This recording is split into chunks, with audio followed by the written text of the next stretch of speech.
BRS के साबिक रुकन पार्लियामेंट पोंगलेटी श्रीनिवास रेड्डी और साबिक वजीर जूपल्ली कृष्णा राव ने कांग्रेस के साबिक सदर राहुल गांधी के अलावा पार्टी के मौजूदा सदर मल्लिकार्जुन खड़गे से मुलाकात की। कौमी दारुल हुकूमत में एआईसीसी के दफ्तर में हुई इस मुलाकात के मौके पर सदर पीसीसी रेवंत रेड्डी के अलावा पीसीसी के दीगर कायदीन उत्तम कुमार रेड्डी, कोमर रेड्डी, वेंकट रेड्डी, जाना रेड्डी, मोहम्मद अली शब्बीर और दीगर मौजूद थे। श्रीनिवास रेड्डी और कृष्णा राव ने मीडिया को बताया कि 2 जुलाई को खम्मम में होने वाले जलसे आम में वो कांग्रेस पार्टी में शामिल हो जाएंगे। ये एक बड़ा जलसे आम होगा जिसमें राहुल गांधी के साथ साथ कांग्रेस की जनरल सेक्रेटरी प्रियंका गांधी भी शिरकत करेंगे। उन्होंने कहा कि चीफ मिनिस्टर के जलसे से भी ये बड़ा जलसा होगा।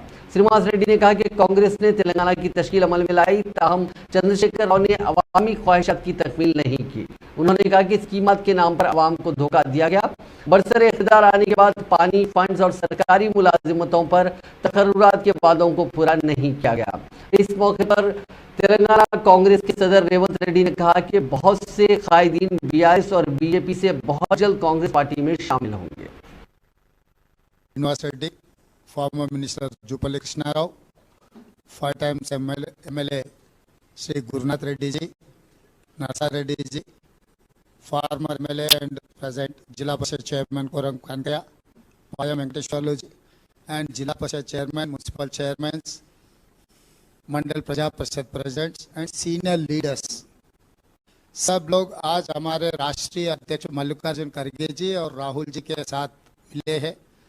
वो लोग राहुल जी और मल्लिकार्जुन खड़गे जी से मिलने के बाद कांग्रेस पार्टी में ज्वाइन होने के लिए वादा किए। आपके सामने उनके बात रखे। आगे हम लोग तेलंगाना में टीआरएस को हराने के लिए जिस तरीका से काम करना है सब लोग मिलकर हम लोग काम करेंगे। और भारतीय जनता पार्टी टीआरएस साथ मिलकर कैसे 4 करोड़ तेलंगाना जनता को कैसे धोखा दे के गया, ये सब सारे हम लोगों को दिखाना है। और पिछले 3 दिन से केटीआर आईटी मिनिस्टर दिल्ली आया था।